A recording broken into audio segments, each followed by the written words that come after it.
You got the touch. You got the power. How did this all come about, this entire project? Well, it was late January of this year. I met up with Robin Block, who is the executive producer of this documentary, and he had really enjoyed my Superman 4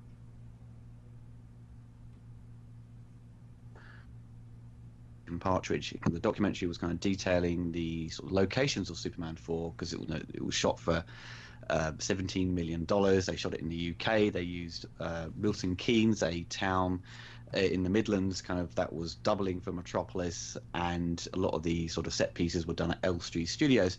So it was kind of fascinating how the movie was done with a shoestring budget and kind of trying to pass it off as this kind of big budget kind of Hollywood film. This was produced by Canon Films, who are notorious for cutting budgets. So I went out of my way and we kind of shot this documentary, and it did pretty well with my audience. And Robin, who had years of experience kind of producing documentaries and TV shows in the past, was very impressed with that and said to me, "Look, Ollie, do you want to try and do something beyond YouTube, something that wasn't a 30-minute kind of video, do something that was feature length?" And I said, "Yeah, that sounds great, but I had no ideas at the time." But I'd thought about kind of expanding beyond YouTube, thinking of something else in my career, because when you're doing YouTube for so long, you get stuck in this little bubble and doing the same thing over and over again, which is is enjoyable to a certain extent, but also you need to sort of push yourselves and do something different to offer your audience. And over the coming weeks, me and Robin had discussed, shall we kind of pursue this as a sort of Kickstarter to sort of raise funds to fund this documentary, because the one I did before was all done without my own pocket, and YouTube ad revenue certainly didn't give me back the sort of money I'd spent. So it was kind of done at a loss, but it was still a sort of passion project I wanted to get done. So with Robin, I'd sort of come up with a bunch of ideas on what the documentary would be, and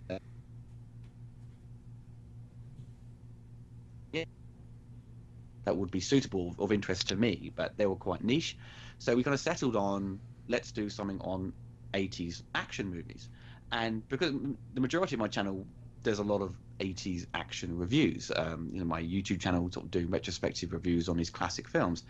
And I've done Predator, done Terminator, Showdown in Little Tokyo, Big Trouble in Little China. There's a theme there of action movies. And I said, let's try and explore when these kind of action movies started in the 80s and their sort of rise in success, and come the 90s where the budgets got out of control, egos went out of control as well, and these action stars were at the top of their game. But then there was this kind of decline come the 90s where Hollywood kind of pushed aside this sort of the older action stars and focused on the East, where Jackie Chan came over. But that by that point Jackie had been around for since the early 80s, late 70s, but didn't really get the attention of Hollywood till the 90s. So then they kind of tried to sort of bring back these action stars with things like The Expendables.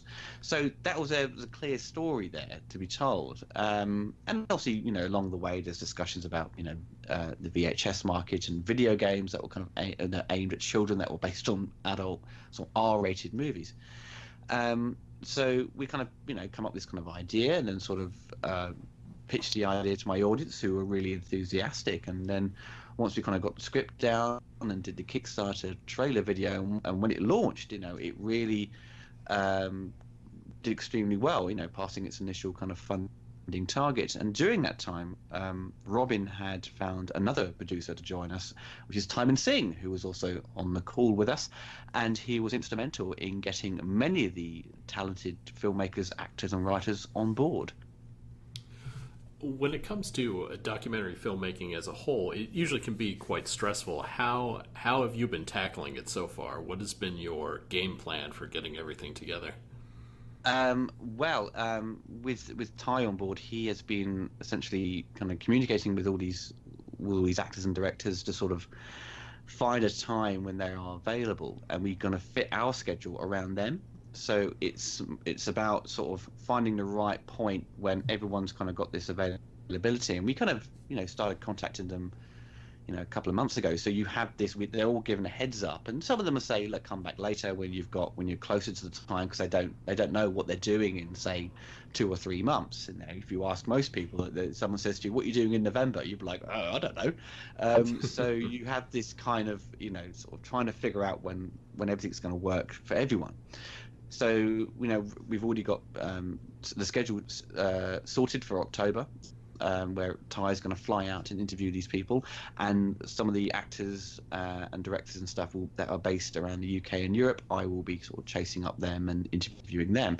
We've already got one interview in the bag, which is with director Peter MacDonald, who filmed and directed Rambo 3, and he'd been a camera operator for years on so many classic movies such as Superman and Batman, and more recently Guardians of the Galaxy.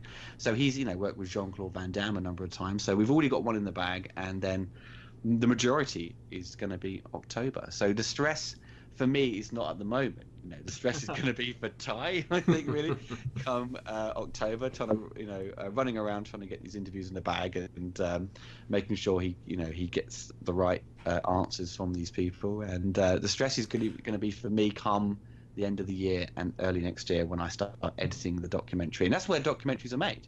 They're made in the edit. And even though I'm credited as film director, as it were, the director of this documentary, I mean, it's more of an editing job. That's how it's created. So, that's going to be the biggest ball ache, I think, at the end of the day. Hopefully, it would all make sense by the end. I think divvying up the interviews between us, because I'll be in LA, but there are certain people in the UK who will be visiting the UK while I'm in LA that Oliver's going to be all over like a rash. So at the moment it's going to be dividing and conquering, really. I think that's the best way to do it. Yes. When it comes to like the rights issues for using footage, have you encountered any issues with that so far, or have the studios been pretty good about that? Well, my experience with YouTube, it's always been slightly problematic with copyright, because the system built in place is to sort of detect footage when it's used, but it's often detected when a clip is played unedited, just a raw clip, exact, because it's looking for an exact copy. But you get claims now and again, and I've spoken to studios to get permission, but the system, getting permission is different for YouTube than it is to actually releasing a commercial product. Because so many people have said to me, Ollie, why don't you put your retrospectives out on a DVD or a Blu-ray, which I can buy? And I'm like, well, it's a nice idea. It'd be fun to do, but I've quizzed it with people at, say, Universal, and they're like, no, you can't do that. So it'll cost a couple of $1,000 in some cases to use certain clips of particular movies.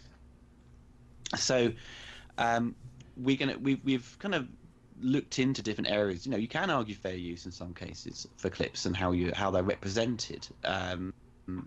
I've spoken to other filmmakers who produce documentaries, and they've argued that case, and they've done pretty well, and the studios haven't chased after them. But there's, we are setting aside funding for the licensing of clips, because there's going to be a point where you're going to have to pay a set fee or argue the case of fair use. But we can speak to necessary people to make sure what we do is absolutely correct and by the book. When you're going to start putting this together, I noticed that the way you cut your videos together, when you cut like a semi-trailer together in the videos that you put up, they're very well done. Will we be getting to see more of that in this documentary? I'd hope so. There could be, between each interview, or like when the next actor or whoever's jumping in to sort of discuss a particular movie, there would be an intercut with this kind of flashy editing. I've spoken to sort of sound guys who are interested in being involved, and I sort of want them to sort of boost the sound effects, because if you look at the Canon documentary Electric Boogaloo, that had a lot of sound enhancements to sort of boost some of the scenes, and I thought was quite effective. But it's not kind of altering it to be something completely different, but it's kind of just amping it up. So I think there will be time to play, I think, with some of the clips to sort of make it sort of more impressive to watch. But hopefully I can do that and not just be restricted just to using the clips just for specific kind of moments. But it's going to be fun trying to create the intro to this documentary. So that's probably where it's going to have its most fun. And obviously, when the official trailer for the documentary is released, kind of early next year, then I can have some fun with it. When excuse me, pardon me. When you started getting this rolling, was there a particular film in general or a interviewee that you were looking for that you have been the most excited about covering? Well, when Ty had managed to get hold of Richard Donner, it was probably the biggest shock for me because I'm such a huge fan of Superman the movie. But I said to myself, if we did speak to him, I have to sort of try and refrain oneself from talking constantly about Superman. But he's he's the guy did Lethal Weapon. He did some of the great action movies of the 80s and into the 90s. So he was the guy in Hollywood, sort of he sort of kind of molded himself into being this action director. Where beforehand, he was the guy who did Superman and The Omen, completely radically different movies. But so he's a guy who could sort of tackle any genre, but sort of steered himself in the direction of doing action. There's Stephen E. D'Souza, who wrote Commando, Die Hard, and Running Man, is on board. Who's always interesting to hear his stories and how he's worked with these actors and how his films sort of come together. He's always fascinating to listen to. So having him on board is another sort of gem, as it were. And we've got I think it's maybe over 30 people have sort of confirmed, and the more and more people that jump on, it's always just like, oh my god, I've got to ask this person this particular question about this movie. And recently we've got Brad Fiedel, the composer of Terminator 1 and 2, and Johnny Mnemonic and True Lies on board, which is fascinating, which I'm sure Brad's pretty fed up talking about Terminator, but it has to be done. So that's going to be really good fun. So also, get to have a chat with him about True Lies and how that score came together. Are you anticipating having too much content to just put into one documentary and maybe splitting it up into multiple ones? Well, as my producer Robin Block keeps saying, don't have too many talking heads because you end up with too many, too much to edit and become stressful. I mean, there's so many documentaries that have been funded on Kickstarter that have been heavily delayed. Or I think there was a Ghostbusters one that everyone was kind of excited to see, and funding ended about 5 years ago. Apparently it's done, but it's not come out yet. So it may be sort of copyright problems, or just the editing is taking too long. So it's trying to think about. There's always going to be compromises. I think when you've got too many people talking, not everyone's going to be able to get to use all their footage, and which most actors and talents are aware of. When you do see documentaries, especially if you see one by the BBC, there's quite a few music documentaries they put out. They're an hour long, and they have about 5-6 talking heads max. So we're going to aim as many as possible. I mean, Ty's going above and beyond, getting these people on board, and as every single one that jumps on, it's like, oh my god, we've got to have that person in. So it's always just I'll worry about it later. I just don't worry about it now. There's gonna be this. It could be like a 90-minute documentary, but I'm trying to aim for like an hour 45, hopefully about 2 hours max. But if things don't all make the cut, there will be deleted scenes. So, for example, if we can't include the full discussion on, say, one particular movie, it will be a deleted scene. So no one loses out. The fans won't lose out in terms of like, oh, I need to know about Nowhere to Run with Jean-Claude Van Damme. Well, that will be there. Don't worry. So, because it's all about the narrative of the story. You have to. There's going to be so many edits along the way where you're going to be watching it and think, oh, is the pace right? Are we need to cut this bit? We need to move this part somewhere else for it to make sense. So the story itself has to be maintained and not compromised because we need to include more discussion on Tango and Cash. So so we'll see how it all fits together come early next year. Yeah, and I think as a producer, I'd rather only have too much footage than too little. Yeah, exactly. Yeah. So, So there could be a super duper extended cut in a couple of years. It's 5 hours long. yeah. I'd rather he have a just a wealth of riches than just kind of one good interview that he can do. So Yeah. I'm just going to besiege him with footage and then walk away and leave him to do the editing. My job is done. Yeah. You know. When it comes to covering everything that is action movies in the 80s and 90s, does that also include the merchandising? Me and Ty had kind of ridden out this sort of the narrative and what's going to happen in the first and the middle act and the final act, and I think the middle act was kind of the merchandising was rolled into things like action, it's like the toys and the video games. So I'm chasing up music some videos. Yeah, exactly. The music videos. And the sort of the home video kind of format, and sort of discussing sort of the posters and how it looked. And there's going to be, I've sort of visualized elements where you kind of see the VHS tape, and it's going to be, rotating around, so, and it'll give you information about when it was released, what the budget was, what the box office was. So it gives you that kind of element for my retrospectives that kind of been extended into this documentary. So the format is familiar. But yeah, the merchandise is gonna be fun. I like all that stuff because I grew up that stuff. Mm-hmm. It is weird that rated R movies were marketed so much in the merchandising towards children. Oh yeah, it was shocking. Yeah, absolutely. I had a T800 action figure, years before I even saw the Terminator films, and yeah, it's crazy. Because my friends had like Robocop and Ed 209. The Robocop had like his cap thing on his back where you put caps in and you press it and he makes a cap, makes a gun sound. But it was mostly like the video games as well. It was playing Robocop and Predator on like the Commodore 64 and Spectrum, and that was something for kids growing up. That may have been their window into these movies and thinking, now, what's this based on? What's this Robocop thing? Then you look at the box art, it's all like photos from the film. It's like, oh my God, I've got to see this. And then when you do see it, you're terrified or freaked out because, Alex Murphy just gets destroyed at the beginning, which kind of freaked me out when I was like 9 years old. So that was my kind of window into that. But once, he becomes Robocop, it just becomes this kind of superhero kind of action movie. So it's less gory, but yeah.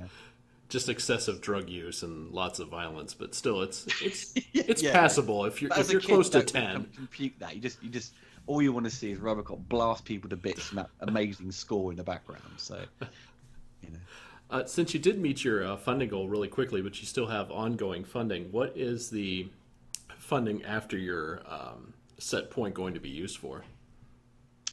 Well, that'll essentially be for remote interviews and licensing footage and clips, and we have additional things like sound engineering, the mixing, color correction. I mean, I can do color correction, but it's better to sort of get a professional to sort of look into this, and motion graphics as well. So, and the score as well. We are having, because we're offering the soundtrack as well as part of one of the perks. So, I got headhunted by a lot of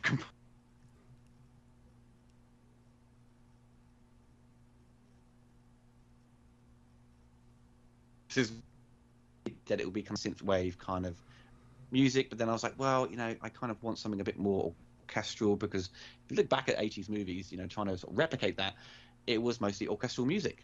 People think, oh, everything was synth back then, but if you look, the only films that really had synth music were kind of the ones that couldn't afford an orchestral score.